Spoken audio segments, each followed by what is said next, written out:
Mon invité d'aujourd'hui est un pestiféré, journaliste, issu des rangs de la gauche belge, fondateur du site investigation.net et auteur de nombreux essais. Il s'intéresse principalement à la géopolitique et à l'actualité internationale qu'il lit sous un prisme résolument anti-impérialiste.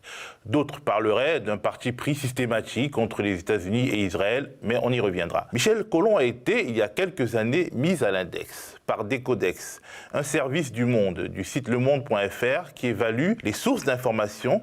Donc Decodex l'accuse de reprendre régulièrement, selon leurs mots, des thèses conspirationnistes. À gauche, certains le considèrent comme un rouge-brun, allié objectif de l'extrême droite, ce qui lui a valu d'être chassé d'un événement organisé par la CGT il y a quelques années. Cela dit, aux médias, nous avons choisi de lui donner l'opportunité de s'expliquer et peut-être de convaincre. Bonjour Michel. Bonjour. Alors, avant toute chose, j'aimerais que vous parliez d'une conférence que vous organisez le 4 mai à Paris sur le thème « La stratégie de la peur, médiabolisation des Gilets jaunes », à laquelle participeront plusieurs figures des Gilets jaunes. C'est un grand débat avec des ateliers participatifs où des Gilets jaunes vont exprimer en vidéo comment ils ont ressenti l'activité des médias traditionnels sur leur mouvement. Puis il y aura des ateliers participatifs d'analyse des médias, comment riposter aussi à ce qu'il faut bien appeler une désinformation. Ils sont très mécontents sur la façon dont leur mouvement est couvert.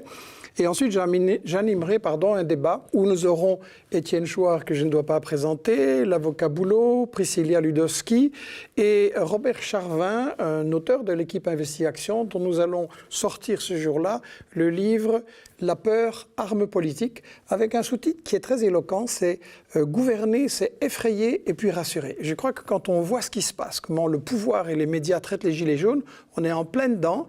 Et Charvin, qui compare les peurs d'hier et les peurs d'aujourd'hui, montre les mécanismes et montre qu'en fait, la peur a toujours été le moyen pour les dominants, pour le pouvoir, de décourager les résistances, de diviser, de trouver des boucs émissaires. Et là, on est en plein dedans. Et je crois que c'est un livre un peu philosophique, mais très accessible, très interpellant, qui va permettre de réfléchir justement à la fonction des médias par rapport à ce qu'on peut appeler une guerre sociale aujourd'hui avec les Gilets jaunes. Vous parlez surtout en réalité des géopolitiques.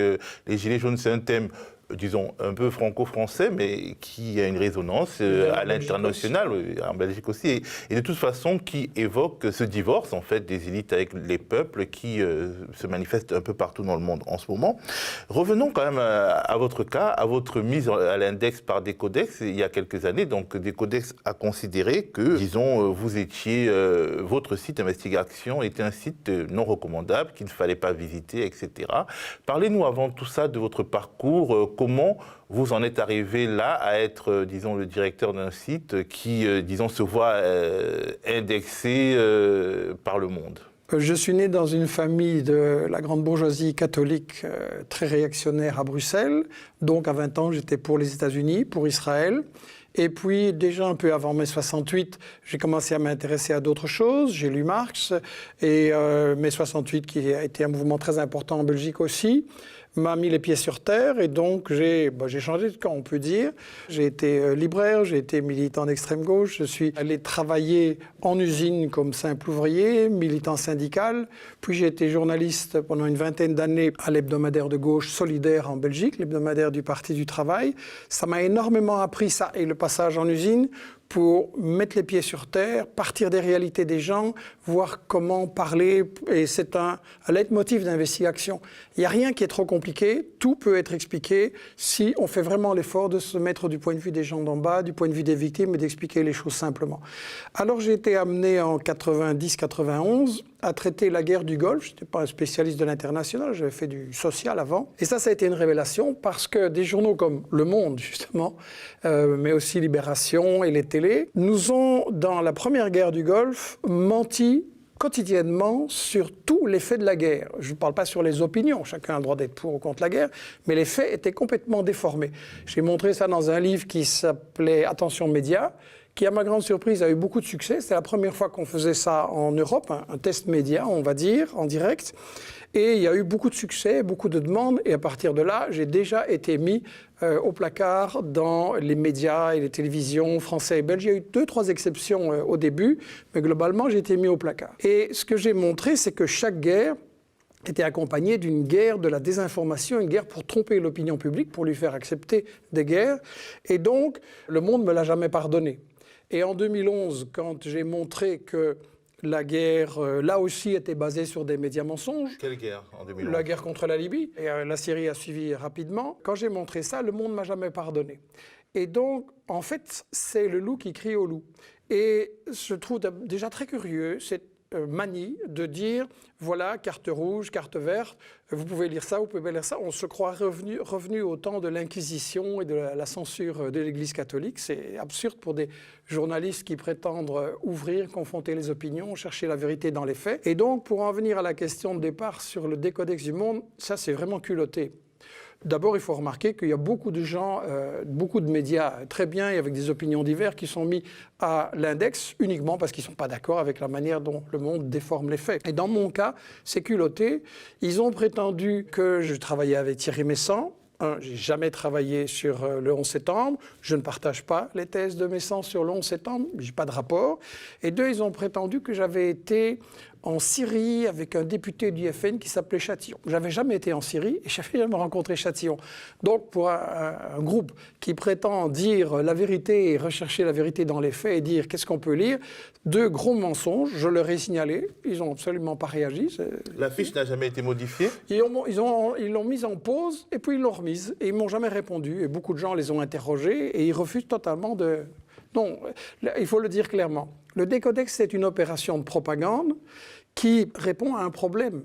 La presse traditionnelle des médias a un grand problème économique. Je ne vous apprendrai pas que le lectorat vieillit, que les gens s'informent autrement, et donc les tirages baissent. Et les revenus publicitaires aussi, parce que maintenant, il faut les partager avec Facebook et Google, etc. Donc, ils sont en train de se battre pour leur crédibilité, et donc, ils ne supportent pas de traiter le lecteur en adulte et de dire confrontons ce que les uns et les autres disent, ça, ils ne le supportent pas. Donc, il y a un réflexe pour garder leur crédibilité, pour garder leur budget publicitaire, pour garder Il y a un problème de survie économique aussi dans cette... C'est pas que de la mauvaise foi, c'est aussi un problème de survie économique. Est-ce que vous avez des rapports aujourd'hui avec des journalistes du monde ? Est-ce qu'il y a eu un dialogue à un moment donné sur votre fiche ? Non, j'ai essayé, ils ont toujours refusé. Toujours refusé. Et dans le cas de Libération, il y avait une journaliste dans un plus ancien livre sur la guerre contre la Yougoslavie, une journaliste très célèbre qui travaillait alors à Libération, est venue à ma conférence de presse quand je sortais ce livre à Paris en 1998. Et elle m'a dit, bon, cet après-midi, on se rencontre, je fais une interview avec vous, on va faire une page, c'est très intéressant. Et à 2 heures, elle m'a téléphoné, ma direction a dit qu'il n'y aurait jamais rien sur vous dans le journal. Ils ont peur. C'est carrément ça, ils ont peur. Alors, que pensez-vous justement des initiatives de Facebook et de Google qui, face, disons, à l'épidémie de ce qu'on appelle les fake news, ont décidé de s'allier à un certain nombre de médias pour faire des processus de vérification et désindexer ou bien donner moins de visibilité à des contenus qui sont considérés donc par ces médias comme non fiables. Est-ce que vous pensez que c'est un peu la suite du décodex et que ça peut invisibiliser sur les moteurs de recherche ou sur Facebook des sites comme le vôtre ? Écoutez, mettez-vous 2 minutes à la place du président des États-Unis ou du président de la France. Quand vous faites une sale guerre, qui est une guerre pour le fric, parce que c'est toujours des guerres pour le fric, est-ce que vous avez intérêt à ce que le public le sache ? Et est-ce que vous avez intérêt à ce que le public puisse comparer les 2 versions ? Non. Donc, on est dans ce que j'appelle le monopole. Moi, j'ai formulé ce que j'appelle la théorie des 5 principes de la propagande de guerre, c'est-à-dire que quand vous faites une guerre comme celle-là, pour le fric, vous devez, 1, cacher les intérêts économiques, 2, cacher l'histoire, c'est-à-dire le rôle que le colonialisme a joué dans ces régions troublées et complexes pour semer la division et semer la pauvreté aussi. 3, diaboliser l'adversaire avec des images et des fausses images. On a les armes de destruction massive. Moi, je dis que c'est à chaque guerre qu'il y a des armes de destruction massive. 4, inverser l'agresseur et l'agressé. L'exemple Israël-Palestine est très clair. Et 5, c'est monopoliser le débat, c'est-à-dire empêcher que les gens puissent comparer les 2 versions. Regardez, si vous êtes juge, et s'il y a un conflit entre 2 automobilistes, il y a 2 versions. Est-ce qu'en tant que juge, vous allez dire je vous écoute et à l'autre, taisez-vous. Non, vous allez écouter les deux versions et essayer de vous faire votre opinion. Ben, les médias veulent absolument empêcher ça.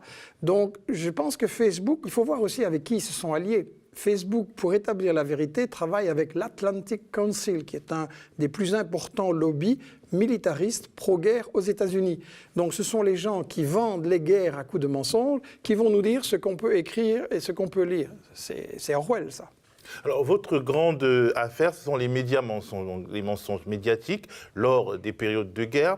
On peut vous reprocher de créer une sorte de mise en système, c'est-à-dire que vu que vous avez quand même une armature explicative assez construite et assez établie, on peut penser que vous êtes tenté de mettre chaque conflit dans le cadre de cette armature, et donc de surestimer les raisons structurelles, de surestimer des faits structurants, et peut-être de sous-estimer la petite histoire, l'histoire que des rubricards ou, disons, des journalistes de terrain peuvent voir, le nez de Cléopâtre, en gros. Est-ce que vous pensez que votre grille d'analyse préalable n'est pas une forme de construction a priori de l'explication de phénomènes qui, fondamentalement, sont complexes ? Écoutez, vous êtes encore gentil. En général, on me traite de complotiste, de conspirationniste, d'amis des dictateurs, etc. Et donc, comme ça fait des années que ça dure et que les gens qui lancent ça refusent toujours le débat, il faut se demander pourquoi, j'en ai eu marre. Et donc, j'ai sorti un livre qui s'appelle « USA, les 100 pires citations », dans lesquels, justement, je donne la parole uniquement à des présidents, des ministres, des stratèges des États-Unis pour vérifier, justement, pourquoi on fait les guerres et est-ce qu'on informe l'opinion là-dessus. Je suis parti de cette phrase de Chomsky qui avait déclaré un jour « Si on appliquait les critères du tribunal de Nuremberg, donc qui a jugé les nazis en 1945, chaque président des États-Unis depuis la Seconde Guerre mondiale aurait été pendu. » Alors ça peut sembler un peu fort, il y a des présidents qui ont l'air quand même moins graves que d'autres. Je suis parti de là. Et donc, dans ce bouquin, je leur ai donné la parole, mais évidemment, des documents déclassifiés ou des confidences ou des choses qui sortent 30 ou 40 ans après. Et on voit qu'ils disent très clairement eux-mêmes « Oui, nous faisons la guerre pour le fric, pour le pétrole, pour l'uranium, pour renverser ce pays qui est un mauvais exemple. Depuis 1945, ça n'arrête pas. La guerre est une guerre de l'information contre l'opinion publique pour qu'elle ne voit pas ce qui se passe. Et ce qui est important, justement, c'est cette guerre de la désinformation. Et j'ai pris des exemples, toujours en leur donnant la parole à eux-mêmes, de comment l'opinion, en fait, est l'ennemi du pouvoir. Ça, c'est une chose qu'il faut bien... Il n'y a pas seulement l'ennemi sur lequel on tire, il y a l'opinion qui est aussi l'ennemi dans cette guerre. Je suis parti d'un fait. Edward Bernays, dont on parle très peu, c'est l'inventeur de la publicité moderne. Il a mené des campagnes très modernes, très efficaces pour vendre des saloperies, notamment faire fumer les femmes en disant que ça allait les aider à s'émanciper, des choses comme ça. Et il a, dans les années 50, préparé un coup d'État au Guatemala. Il a travaillé avec la CIA et c'est lui qu'on peut considérer comme le père de la propagande politique, dans un livre célèbre qui s'appelait Propaganda d'ailleurs. Et il a déclaré à cette époque, on peut vendre un gouvernement à une communauté exactement comme n'importe quelle autre marchandise. La manipulation consciente et intelligente des habitudes et des opinions des masses est un élément important de la société démocratique, entre guillemets. Ceux qui manipulent ce système non visible de la société constituent le véritable pouvoir dirigeant le pays. Donc ils le disent eux-mêmes.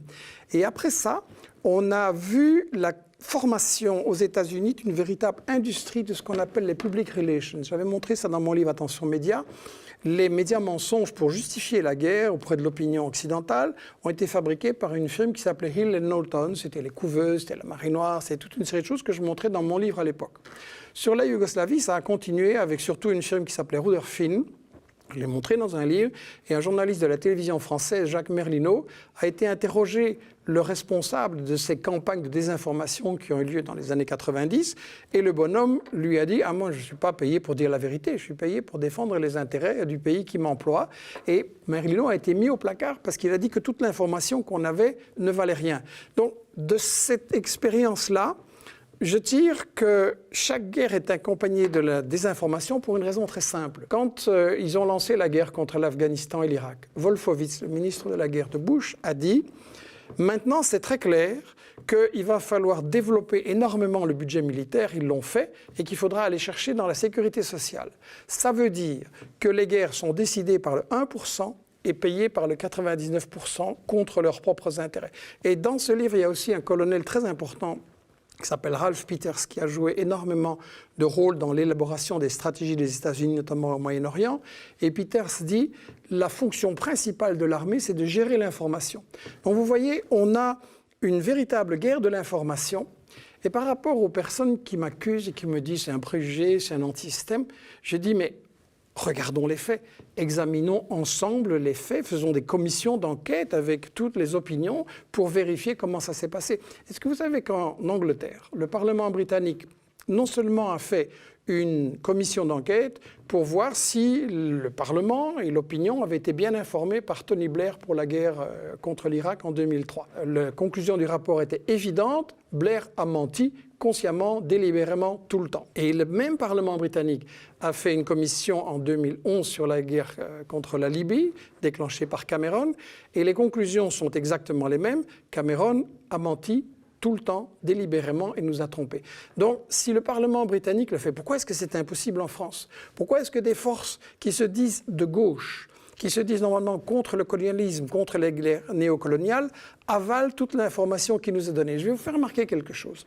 En 2003, justement, quand il y a eu cette guerre contre l'Irak dont je parlais, on a défilé avec tous les mouvements de gauche, le Parti communiste, le NPA, trotskiste, les anarchistes, tous les mouvements de gauche manifestaient non à la guerre de Bush contre l'Irak.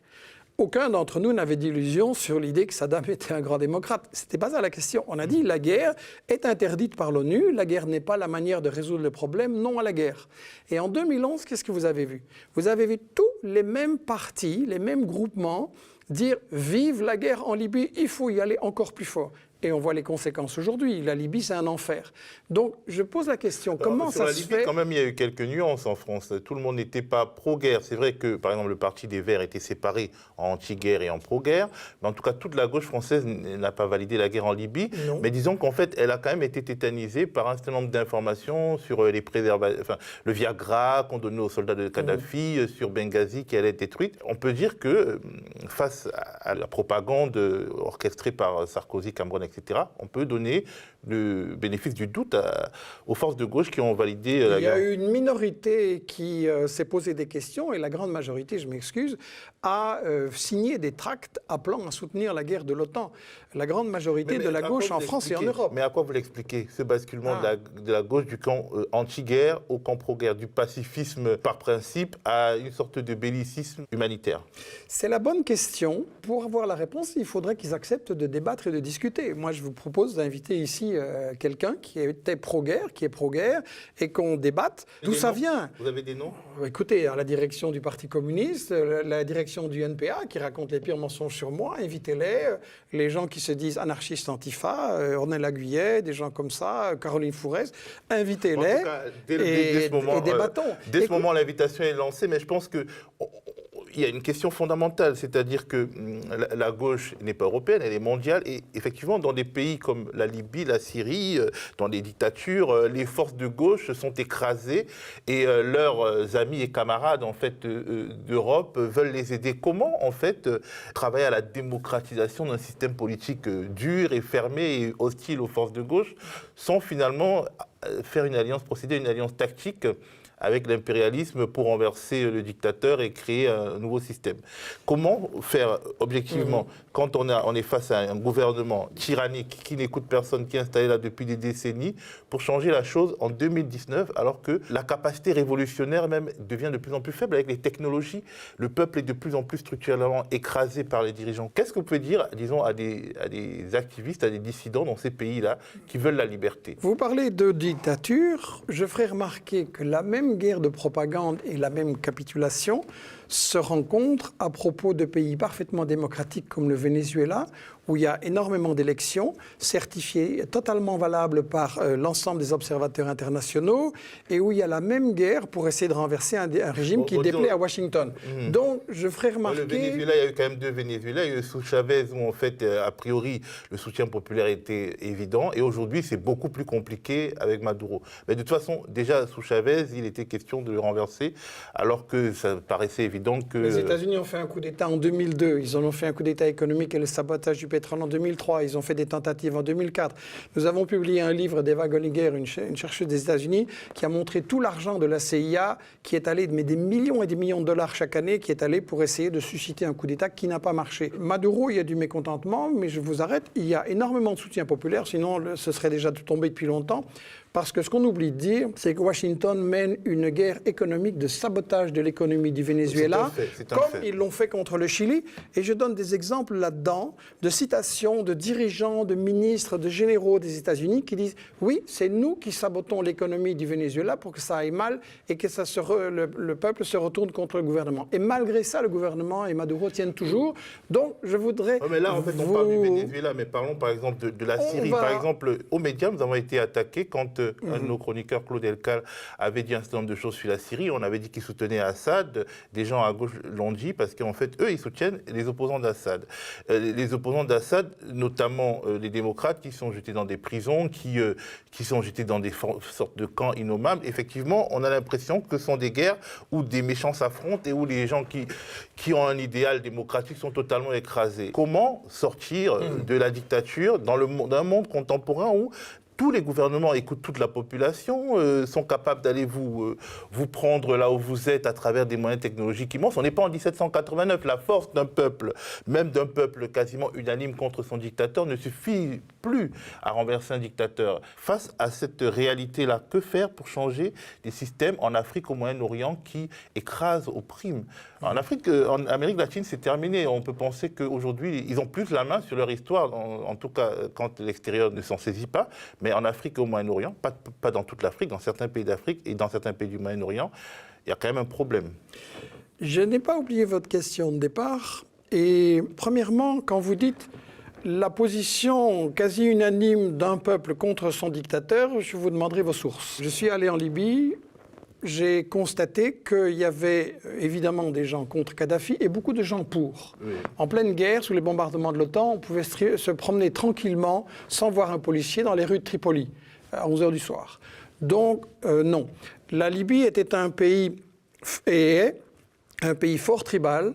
Kadhafi avait un grand soutien de la population, une partie de la population, pour une raison bien simple. Il avait donné un niveau de vie le plus élevé de l'Afrique en redistribuant l'argent du pétrole. Donc, ce n'est pas si complexe. Et sur la Syrie, je m'excuse, si vraiment tout un peuple était contre Bachar el-Assad, que je n'excuse pas, que je ne trouve pas un ange, il serait renversé depuis longtemps, comme ça s'est passé en Tunisie et en Égypte. Donc, je crois qu'il faut être nuancé dans nos analyses sur les pays. Mais je viens à la question que vous avez posée. Comment faire en sorte qu'on puisse remplacer des dictateurs par des démocraties? Ma réponse est très simple. La révolution ne s'exporte pas. C'est de la bêtise de dire que c'est à nous à aller à la place des Syriens, des Vénézuéliens, des Cubains, des Libyens, et je pourrais continuer longtemps la liste, faire la révolution pour que leur société soit meilleure. C'est une marque de l'ethnocentrisme qui domine en Europe et aux États-Unis. Nous ne sommes pas les libérateurs du monde. Nous avons, et ça a un impact sur la question de la dictature. Quand les États-Unis et la France installent Israël, refusent les droits élémentaires aux Palestiniens, protègent et fricotent et manipulent et utilisent les Saoudiens et les autres monarchies arabes, quand les États-Unis, comme je le montre dans le bouquin, travaillent avec des terroristes, Al-Qaïda, Al-Nusra, Daesh, c'est complètement documenté par les dirigeants des États-Unis eux-mêmes.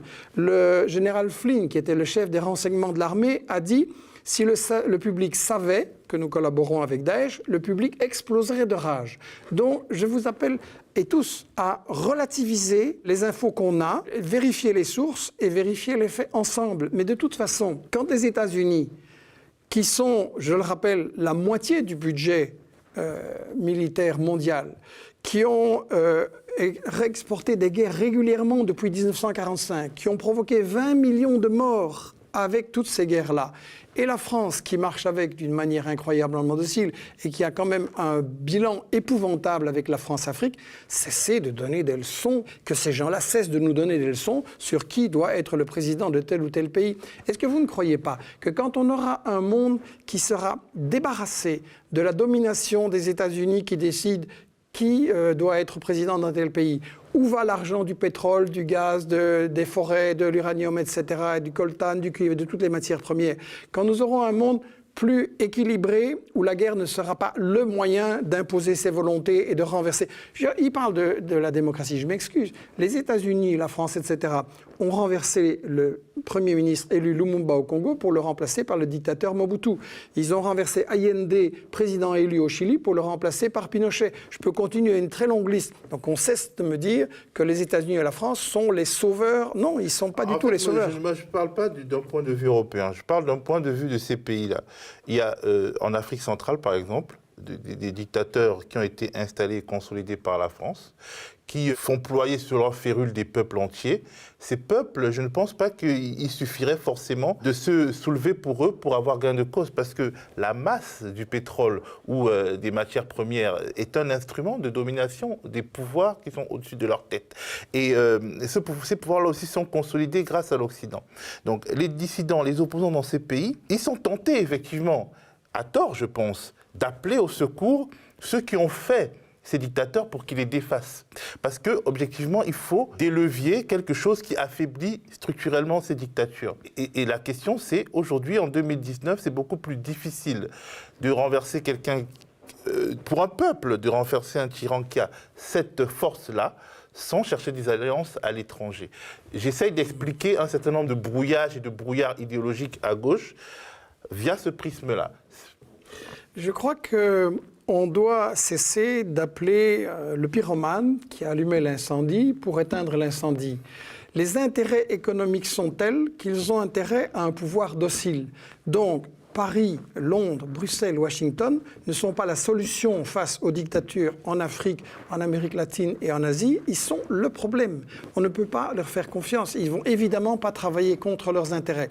Donc moi, je crois que si on veut arriver vers beaucoup plus de démocratie, il n'y en a pas encore beaucoup dans le monde actuellement, parce que j'entends par démocratie pas seulement le fait de noircir une case tous les 5 ans, j'entends le fait d'être informé, d'être conscient, d'avoir le contrôle sur les dirigeants, de former les gens d'en bas pour comprendre et gérer la société. Si on veut avoir plus de démocratie, la première chose à laquelle il faut mettre fin, selon moi, c'est l'ingérence. Parce que c'est l'ingérence des grandes puissances occidentales et des multinationales qui sont derrière. Parce que la guerre, sous toutes ses formes, c'est la continuation, non pas de la politique, mais de l'économie. C'est l'ingérence qui maintient ce statu quo et qui, en même temps, renforce des dictateurs qui vont dire « vous voyez, moi j'ai besoin d'un pouvoir très fort parce qu'en face, il y a Israël, parce qu'il y a ceci, tel et tel régime. » Donc, je crois que l'ingérence et le mensonge qui justifie les ingérences, c'est la première chose sur laquelle on doit se battre. Ce n'est pas à nous, ici en Europe, à faire la révolution à la place des peuples africains et latinos. Laissez-les se débrouiller. Et notre mission à nous, c'est de mettre fin à la France-Afrique et à la désinformation qui l'accompagne, de mettre fin à cette domination. Chez nous, en ce qui nous concerne. Mais bien sûr. Bien sûr, c'est ça qu'on connaît, c'est là qu'on peut discuter avec les gens au travail, dans le métro, à l'école, c'est là qu'on peut changer l'opinion. Il y a aussi un fait qui me fait réfléchir ces derniers temps. Est-ce qu'on peut vraiment penser qu'un pays impérialiste, comme les États-Unis, comme la France, peut être une vraie démocratie? En ce sens que les méthodes de domestication qu'il utilise à l'extérieur, il les utilise forcément à un moment ou à un autre sur son propre peuple. J'y pense parce qu'avec les Gilets jaunes, on a l'impression que le gouvernement français est dans une sorte de logique coloniale sur son propre peuple. Moi, je dis qu'il n'y a pas de démocratie sans info correcte. Si les gens ne sont pas informés, ils n'ont pas les moyens de faire les choix. Et aux États-Unis, on a un système particulièrement pervers. Si vous voulez être président des États-Unis, vous êtes libre, présentez votre candidature, mais il faut juste 1 milliard de soutien. Et donc, ça veut dire que le match pour la présidentielle est un faux choix, un faux vote, et qu'en réalité, ce sont 2 candidats du système qui sont d'accord sur l'essentiel, mais qui peuvent avoir des divergences sur les méthodes pour arriver à ça. Et il y avait des divergences entre Trump et Hillary Clinton sur la manière de garder l'hégémonie mondiale des États-Unis, et aussi des divergences envers leur électorat, c'est-à-dire les promesses qu'il faut faire pour tel ou tel électorat. Mais globalement, il n'y a pas d'élections et de démocratie aux États-Unis. Vous savez, la femme de François Mitterrand avait déclaré un jour à un journaliste qui l'interrogeait « Est-ce que nous vivons en démocratie dans des pays comme les États-Unis et la France ?» Et elle avait répondu non. La femme de Mitterrand, elle avait répondu non en disant « on vote tous les 4 ou 5 ans, on a des candidats qui, une fois élus, font passer des mesures dont ils n'avaient pas parlé et dont personne ne veut. Donc pour moi, la définition de la démocratie, c'est un gouvernement qui prend vraiment en compte les besoins fondamentaux de sa population. Les États-Unis, le pays le plus riche du monde, 45 millions de gens sous le seuil de la pauvreté. En France, les fortunes colossales de Arnaud, Pinault, etc., qu'on vient encore de voir ces jours-ci, et tellement de gens qui n'arrivent pas à finir. Mais oui, voilà, vous voyez, on est dans l'hypocrisie totale. Dans l'émission Michel Midi, que je présente, puisque je suis exclu de la télé, je fais ma télé moi-même. Donc dans l'émission Michel Midi que je présente le mardi, j'ai analysé cette chose-là. Il y a quelques mois, comme la cathédrale de Notre-Dame de Paris croulait, l'État français, qui est le propriétaire, qui est chargé de l'entretien, qui gagne de l'argent parce qu'on fait payer les touristes qui montent dans les tours, a tendu la main à Arnaud, Pinault et à ces gens-là en disant la cathédrale est en train de tomber en ruine, il faut la restaurer. Et ça ne les intéresse absolument pas.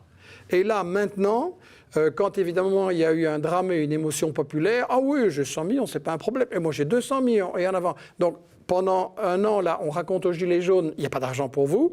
Et là, quand il s'agit de faire un coup de pub, de marketing pour se donner une belle image, là, on sort des centaines de millions. Alors, les critiques que vous adressez, en fait, elles peuvent être adressées à toutes les démocraties représentatives et, disons, libérales. Mais je voulais vraiment insister sur l'articulation entre impérialisme et privation de liberté à l'intérieur. Parce que d'autres pays, en fait, on voit ces phénomènes dont vous parlez dans d'autres pays, mais qui ne projettent pas leur puissance à l'étranger. Est-ce qu'il y a quand même une particularité des grandes démocraties, entre guillemets, qui projettent leur puissance à l'étranger? Est-ce que ce qu'ils font à l'étranger a des conséquences dans la manière dont ils gèrent et considèrent leur propre population?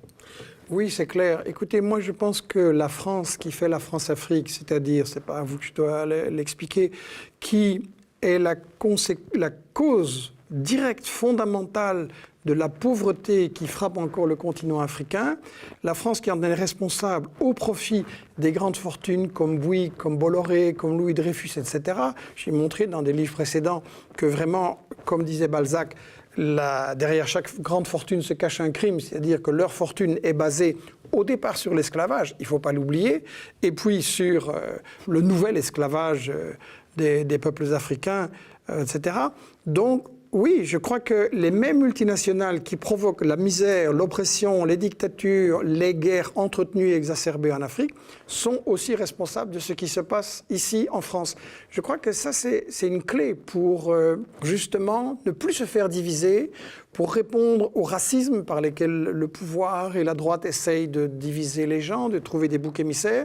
Il faut montrer que les mêmes multinationales, les multinationales du 1%, rendent les gens pauvres ici et là-bas, et que donc on ne trouvera de solution qu'en se mettant ensemble. Alors, vous critiquez beaucoup l'impérialisme de l'Occident.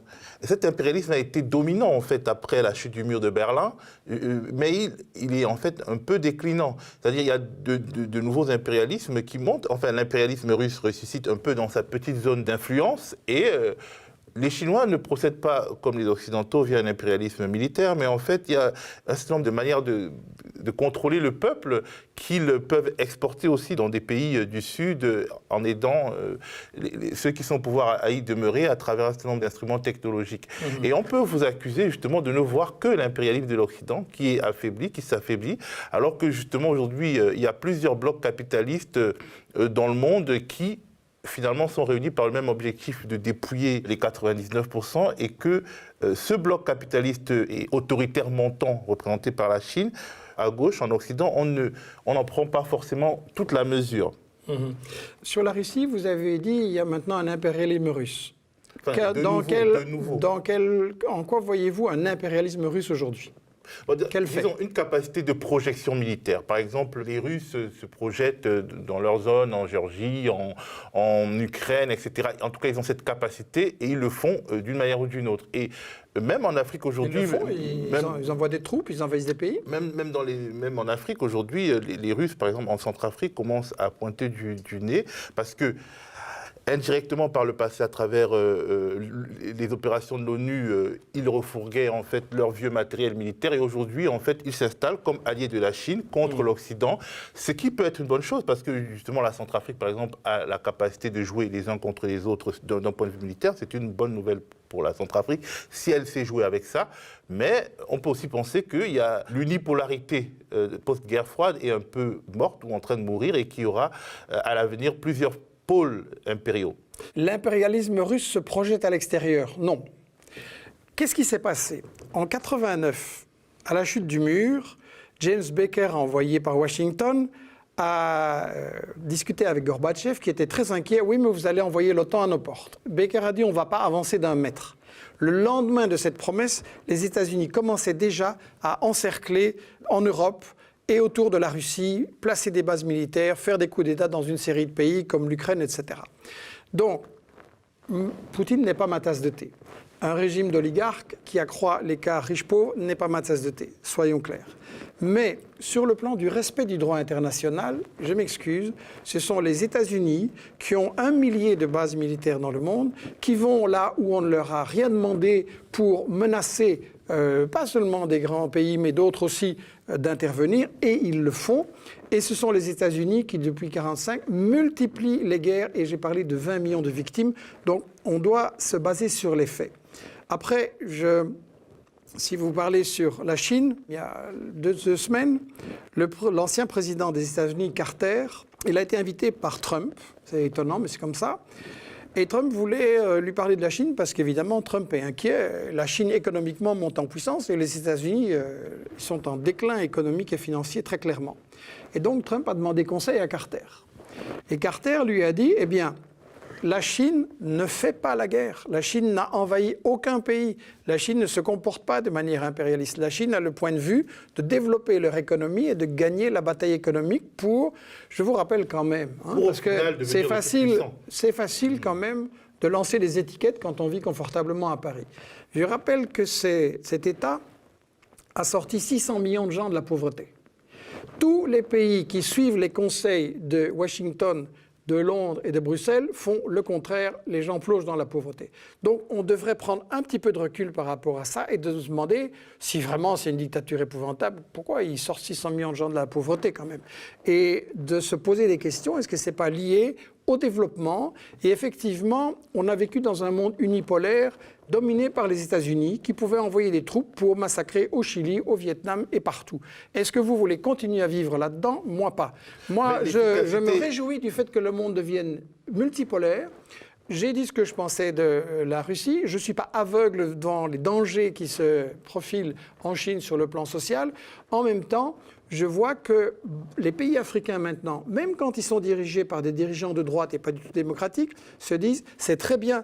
Mais avant, on était étranglés par les États-Unis et la France, qui nous imposaient leurs conditions, qui nous donnaient juste de quoi des aumônes, et qui nous posaient les conditions de la Banque mondiale et du FMI. Maintenant, on veut des sous, on veut développer un projet, on a un financier alternatif. C'est quand même bien. Je trouve que les problèmes ne sont pas résolus, mais ça avance bien. Il y a de manière évidente une forme d'efficacité économique que l'Occident n'a jamais pu réaliser, en Afrique en particulier.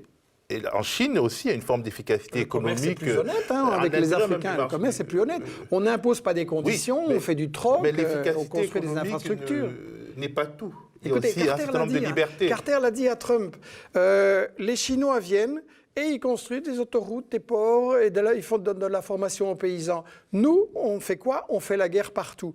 Et Carter a carrément dit à Trump, mais faisons comme les Chinois, cessons d'utiliser notre argent pour la guerre, reconstruisons les ponts qui s'effondrent aux États-Unis, reconstruisons les infrastructures, donnons à manger à nos citoyens. Donc, je m'excuse, c'est quand même une bonne façon de reconsidérer l'évolution du monde, ça. De manière nette, l'efficacité économique chinoise à l'intérieur de la Chine et à l'extérieur de la Chine, elle est patente, elle est supérieure à l'efficacité économique, disons, des multinationales et du capitalisme européen, américain. Oui, c'est un fait. Réfléchir pourquoi. C'est un fait. On peut y réfléchir, ça peut être l'objet d'une autre émission. Le rôle de l'État, une planification, ça peut être l'objet d'une autre émission. Un intérêt de la population. Mais il y a aussi quelque chose qui est la liberté, c'est-à-dire l'être humain, l'homme ne vit pas que de pain. Et les Chinois, le système chinois qui se véhicule à travers le monde, notamment en ce qui concerne les libertés numériques, commence à inquiéter les Africains notamment, parce que en fait, finalement, c'est le premier lieu d'expérimentation d'un modèle chinois qui se veut efficace, mais pas forcément démocratique. Et les libertés publiques, les libertés d'opinion, les libertés de croyance et de conviction ne sont pas tout à fait compatibles avec ce modèle chinois. Peut-être que en s'exportant, la Chine va réimporter une certaine forme de liberté chez elle à travers sa diaspora dans le monde, mais pour l'instant, on peut quand même craindre, parce que quelque part, quand Emmanuel Macron veut surveiller, fliquer les réseaux sociaux, il ne fait que suivre Xi Jinping qui le fait en Chine, et quelque part... N'oubliez pas la NSA. Autant... C'est un petit peu rigolo quand on nous dit « Ah, Huawei est un grand danger parce qu'ils vont nous espionner ». Mais ça se fait depuis 20 ou 30 ans. Vous m'avez téléphoné pour faire cette interview, et l'interview était directement retranscrite à la NSA et à la CIA, et donc il y a un rapport quelque part à l'anglais qui dit « Tiens, Cuomo est en train d'interviewer un danger terroriste ». Donc on vit là-dedans tout le temps, il n'y a pas un téléphone, il n'y a pas un mail, il n'y a pas un SMS où vous n'êtes pas tracé, donc... Peut-être, mais tout dépend de l'ampleur de la pression et du niveau de la pression et de la sophistication en fait des moyens de contrôle. Je pense que quand même, on peut penser que la sophistication des moyens de contrôle chinois, elle est quand même assez grande et que on devrait aussi s'y pencher. En même temps qu'on se penche sur la manière dont nous sommes contrôlés, parce que autant ce sont des adversaires économique, autant il y a une forme de convergence des modèles de société vers un plus fort contrôle des populations. Je retiens votre question sur la démocratie. Pour moi, on ne vit pas aujourd'hui en démocratie dans le monde. La démocratie n'est pas quelque chose qu'on a et qu'il faudrait étendre. La démocratie est quelque chose qu'il faut instaurer. On a fait des progrès démocratiques par rapport à des périodes plus dictatoriales. On a des libertés, quand il faut utiliser, qui sont menacées. Mais je considère qu'on n'est pas encore dans une société mondiale vraiment démocratique, quasiment nulle part. Pour la bonne raison que pour moi, la démocratie, c'est pas pousser sur un bouton de vote tous les 5 ans pour élire quelqu'un qui après va faire exactement le contraire de ce qu'il avait promis et va se retourner contre vous. Pour moi, la démocratie, comme je l'ai dit, ça passe par une bonne information. Et là, on est très faible partout. Et la première chose, c'est de balayer devant sa propre porte, absolument. De balayer ici, là où on est, pour changer les choses. Et on est très faible sur le plan de la participation. Je veux dire, en France, ici, vous avez une comédie. On a les gens dans la rue, pendant des mois et des mois, courageusement, malgré la répression, malgré la violence. On a une opinion majoritaire qui dit « oui, les gilets jaunes ont raison, cet écart riche-pauvre est intolérable ». Et on a un président sorti de la cuisse de Jupiter qui dit « mais non, vous avez tort, vous n'avez rien compris, je continue ». On n'est pas en démocratie quand même. En tout cas, posons-nous la question. Et merci Michel. Merci.